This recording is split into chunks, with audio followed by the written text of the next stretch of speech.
Right. Hello, everybody. Welcome back to our free CCNA series. So, again, I'm JJ, your lecturer for the entire series. So, today we're going to proceed with our topics, which would be define the key security concepts. But before that, we just would like to apologize that I was not able to upload for the past 8 weeks. So, I've just been so busy and also enjoying my vacation as well, so that's why I'm not able to create a video for you guys. But right now we're going to go back on uploading lectures, and I promise to work on to our missed lectures for the past 8 weeks. Okay, and now without further ado, let's jump in with our topic today. So again, we're going to discuss security concepts, which is threats, vulnerabilities, exploit, and mitigation techniques. So we jump into this topic because if you remember, the last topic on our series would be ACL. So ACL, it's access control list, and what it does, it's basically giving instructions for device to which IP to allow and which IP to block. Right, so it's really related to security, so that's why we jump in to this topic. And again, we're following the CESCO syllabus, so you just have to type in CCNA and check the topic. So this would be based on CESCO syllabus under 5.1 and defining threats, vulnerabilities, and exploits. Okay, so let's start with threats. So threats, by definition, is anything that could potentially cause harm to a system or network. So we could say, like, maybe you have a house here, and then of course there's a door, and let's put some windows in it. So a threat could be maybe someone here, someone that you don't know. Let's make it a little bit creepy, something like that. So maybe someone that you don't know, and then they're planning to break into your house for whatever reason, and maybe they are a group of people. Yep. So this is an example of a threat, right? So you have your home, then they're trying to do evil things on it. They're planning on how they can get into your house. Maybe they're just observing first your house or who's inside it. So those are example of threats. Okay. Now, on our industry, so we all know what in our industry, like, let's say we're already done with ports, right? Like, we know that there's like corresponding ports for HTTPS, if you still remember. So, or like maybe port 80, that's HTTP, port 25 SMTP or mail, 161 SNMP, and so on and so on. Right, so those are ports that we know that we use to block in ACL, create restrictions on it. Right, so those are the ports. So a threat in the industry itself, we could say that maybe like this bad actors, you have a PC here connected, and it's connected to the cloud, something like that, because it's a public and just a home. These bad actors, maybe they do have laptop, so they're also connected to the laptop, internet or cloud. So since this computer has a public IP, so there's a way for them to check if what are the available ports open. So they're trying to see if is HTTP is allowed to your computer, H80 allowed to your computer, or 25 is allowed to your computer, and so on and so forth. Right? So a threat could be someone is scanning your PC, and then they're checking what are the available ports on that PC. Because remember, every application, not just this one, there would be some vulnerabilities that might be exposed by just opening that port. Okay, so that could be a threat just by the fact of their scanning your computer, or in an enterprise setup, they're trying to scan a server, which ports are open, which port are not. Right, so that's why it's important to define that in policy on how can we keep this open, or if we should allow this on a specific server. Okay, so that is threat. So anything that could potentially cause harm to a system or a network. Okay, next, we have here vulnerability. So by definition, a vulnerability is a weakness in a system or network that can be exploited. So let's say, maybe let's just go with the same example, but this time let's make it bigger. Like maybe there's grills, there's a wall connected to it, and of course there's still a house and a window. Yeah, so yep, so vulnerability might be just keeping this one open. Maybe this is a door and you keep this one open, so that's a vulnerability. Or maybe the window, when everyone is outside and you forgot to close the window, so that could also be a vulnerability, right? Or maybe say this one is locked, there's a lock on this one, but you choose a lock that's like the one with combination lock, right? So something like that, and no one's at home, so this could also be a vulnerability. Why? Because anyone could try as many combinations as they want. So those are vulnerabilities. So in our industry, vulnerability can be like an outdated software, like maybe, or outdated operating system. So maybe in your company you have a lot of computers set up, and let's say there's like an update from Microsoft for like 5 months ago, and you design a policy that only systems team are allowed to update the Windows servers, and they forgot to check for any update, so all of these computers are outdated. So that's why it's important to continuously update the Windows server and check what are those updates for, because most of the time in operating system there's like known vulnerability.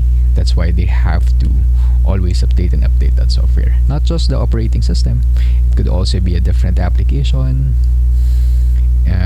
because updating an application is not only for having new features, not having new design. That's not everything about it, especially on today's technology. So sometimes updating a software, it means that there are known vulnerability to that software version that we need to mitigate, and that's why software company are updating their software, such as Microsoft. So those are vulnerabilities. So anything that is a weakness in a system or in a network that can be exploited.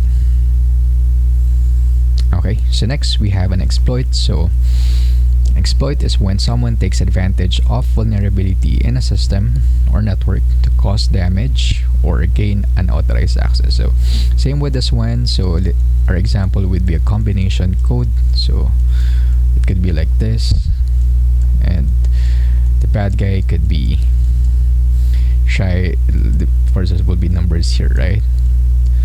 4, 5, 6, 1, 2, 8. So he can try as many combination he wants on this lock, and of course no one will stop him to do that. And yeah, it could be an exploit because he's gaining like an access to that house or to that vicinity, right? So we're taking advantage of this weak lock or this weak password, and that's already like an exploit. So in our setup, or in enterprise setup, that could also be having like, you have your PC, you have your account, and you have this weak password policy that will allow your users to just have their password as 1, 2, 3, 4, 5, something like that. Of course, that's a no in enterprise setup, and even right now I am not seeing any type of platform or application application that will allow you to have passwords such as 12345, right? So that's why we have policy towards it, so that we can avoid such attacks, like trying all the easiest combination possible, or like the default combination that could also happen using your router. Like you're not changing your ISP's router or modem, like, and you're just using it. Most likely there's no problem when you're at the home, right? But if we're going to apply that on a real world or like corporate setup, that would be a problem if anyone could access that specific router. Okay, so that is exploits. Next, we have mitigation techniques. So these are the methods used to reduce the risks of a security threat or lessen the damage if an attack happens. So this one, we already apply one. So we have ACL. So it's a way to mitigate risk on our network, because we're only defining which IPs are allowed and which IPs are not allowed, what kind of protocol can access this application, and from which IP addresses they can connect. Right, so those are the techniques. So examples of mitigation techniques. So again, access control. This is the one that we do in our previous lab. So basically defining which ports are allowed, which IP addresses are allowed. Is it allowed to connect inside or outside, right? So that can also be applied on our access control. So encryption. There are just ways to listen, like if you have two computers talking here, especially if it's, or let's say it's in the public internet.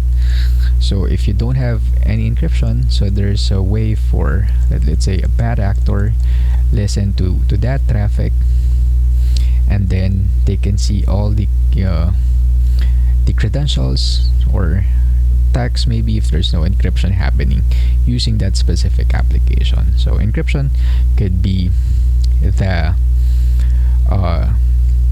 encryption made or used on communicating those two applications from one PC to another.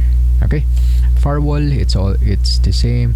It's like controlling which devices to allow or not. It could also be a form of logs, like you can check which IP addresses are trying to attack us, or how many attempts that they're trying to connect to the server. So it's also for you to analyze what's happening within your networks. That's why we have firewall.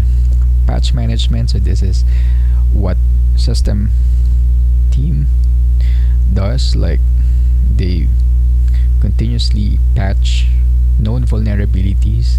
One example would be updating operating systems. So that's why they're using like a centralized server called WSUS, or Windows Server Update Services, to update all PC connected to that setup or to that company, right? So that's patch management. Backup and recovery, of course, depending on how critical the business is, that would also have a different policy. Like let's say, personally, I have a background with finances, so our backup should always last like around more than 5 years. That's the policy base from US, and we need to make sure that the setup would be like on-premise setup, so we cannot just use cloud for security reasons. So backup and recovery would depend on type of business that you have. So it could be a backup for every day, or maybe it could be a backup for every week, depending on the criticality of that specific business or the nature of the business. So anti-malware software, so it could be like the endpoints wherein users have restrictions for downloading or getting files or running scripts. So that could also be part of anti-malware malware software. And user education awareness. So for this one, like in our setup, the red team or the security team, they like sending this phishing or sending this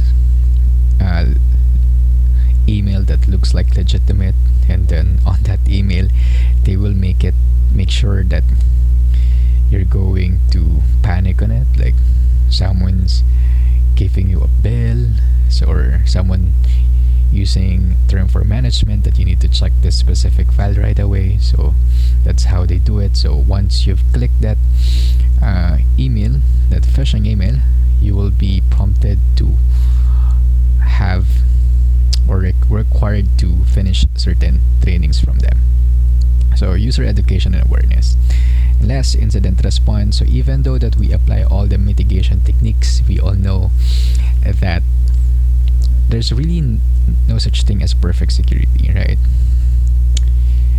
And of course, having said that, even if we apply all the mitigation techniques, all the known best practices in security, you should always prepare on the worst case scenario, which in wherein someone breach your security, someone has able to access specific server or network device. How can you stop them from doing that, or how can you stop them from accessing other critical servers? Right, so those are the mitigation techniques commonly used on all of these security exploits that we know. So anything around security. So these are examples of ways to mitigate it. Okay, I think we're done for the day. So those are 5.1 from Cisco, defining security concepts such as threats, vulnerabilities, exploits, and mitigation techniques. So I hope you learned something today, and we're going to continue our lecture on our next meeting. Thank you.